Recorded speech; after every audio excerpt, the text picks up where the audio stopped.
So hey guys, welcome back to this channel. So let us continue with our course.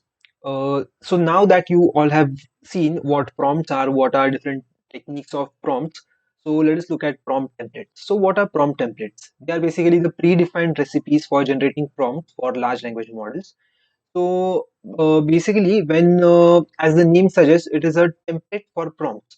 So like for example, if you have a certain task that should be done again and again repeatedly, and you want the prompt to be the same but only a particular part to change, like you want to pass in something as an input, like for example you want to summarize text.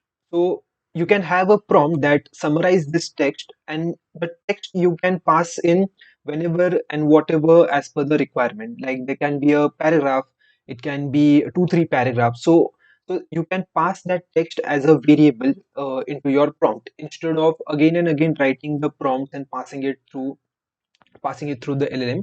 You can have a template for it, template set for it, wherein the lines, like I said, summarize this paragraph or summarize this text is already written. That is already there, and then there is a template wherein you can pass in the paragraphs that you have as an input. So basically, it is a template for prompts. So we will understand that more if we when we go towards the coding. So let's go towards the notebooks that we have. First of all, as I mentioned, that it is a template, it is a prompt template, and it is a predefined recipe for generating prompts. So, so first of all, you have the basic dependencies that you have to install. First of all, the OpenAI, then the Langchain dependencies, and then you have to get the prompt template. So basically, prompt template is a part of the Langchain, so you have to import it from there. Then, as usual, whatever steps we require, the OpenAI key, then you have to create the LLM. Then comes the most important part, that is the template. So let us look at this line. The line says translate the text that is delimited by triple backticks into a style, that is style has been mentioned, and text. So text also we have mentioned as input text. So the template is basically how the prompt should look like.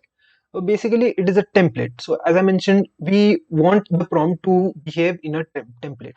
We want the input prompt that we'll be giving, it should have some specific template, it should follow some specific rules. So let us see how we manage that. So here is the prompt that we'll be passing. So it says prompt template, the one that we have already imported, and two variables we pass in, or two input parameters we have. First of all, the input variables, and then we have the template.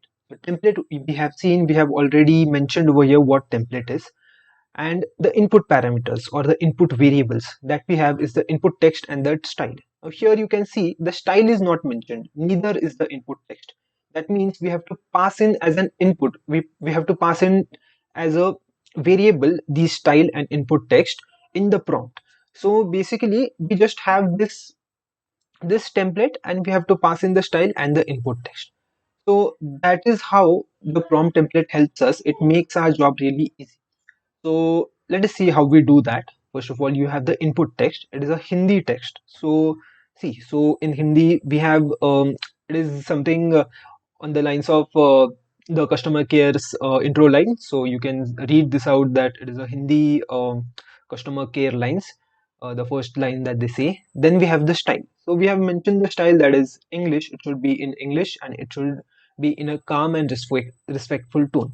So style is mentioned, then input text is mentioned. So this is the final prompt that we have. Final prompt is equal to prompt dot format, and then we have passed in the input text and the style. So we have passed in input text as well as the style. So mm, this is how you generate the final prompt template. This is the final prompt. Now let us print our final prompt and see what it looks like. So as the template said, the first two lines are as it is, and the style, that it has replaced the style with the style that we have mentioned, that is English and in a calm and respectful tone. At the same time, it has also replaced the text input that we had with the text input text whatever we have provided, that is the Hindi text that we have. Now let us pass it through our LLM and see what the results are. So this is what we get. So this is the English translation of this text, and the tone also it has matched. It is calm and respectful tone. So you can see that it has perfectly followed all the style that we have mentioned. Also, it has done all the work on the input text that we have provided. So basically, prompt templates are nothing but a sophisticated way of generating prompts. Now let us look at the chat prompt template. Chat prompt template is nothing but a prompt template that is basically designed for the chat models. So the prompt to chat model is a list of chat messages. Now now for using chat prompt template, you have to get it from you have to import it from langchain.prompts. Here the template that we have mentioned, or the template that we have designed, is chat prompted dot from messages. First of all, the system message for a chat model, first of all, the system message is that we have defined its name. Your name is Bob and you are a helpful AI bot. The human message to that will be, hey, how are you doing? AI will be, I am doing well, thanks. And then we have the human user input. User input will be the main input, or the main query, or the main prompt that we will be giving. So let us look at it here. We have created a chat model. So we have the chat OpenAI model. We have passed in the OpenAI key. Now the message that we have to form has a syntax like this. Template. Template is basically the template that we have already defined. Dot format message. Now in format message, we will be passing the user input. So user input is basically the question or the prompt that we want it to ask, or the user input that we have, the human input that we have. So that is, what is your name? So it already has its name. So it has given, when we call the LLM through message, it gives us that my name is Bob. How can I assist you? Then let us try for one more example. Let us say that I want to get I want a suggestion of 5 best movies of Brad Pitt. So I give the user input as, can you suggest me 5 best movies of Brad Pitt? And I pass it through a syntax that we have already seen. That is the template dot format message and then the user input. This is what we get. I hope you all know who Brad Pitt is. If you don't, then you should follow these 5 recommendations. Then you will definitely admire his work.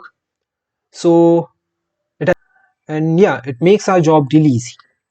So let us move on to output parsers. So what are output parsers? Output parsers are basically the classes that help structure the language model response. Consider this situation: you are building a quiz app.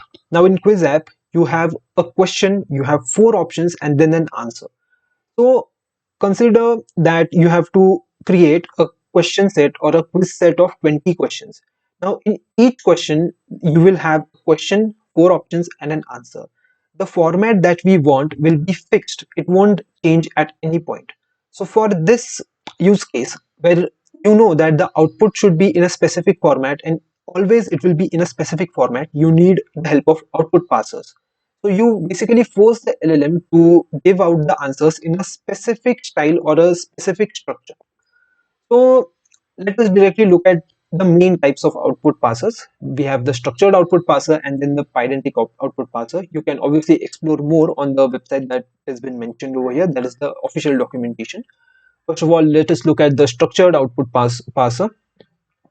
You have to get the import the structured output parser as well as the response schema from output parsers. Now let us look at this carefully. The response schema is basically the response that we get. So here we have 2 response schemas. First of all, the answer.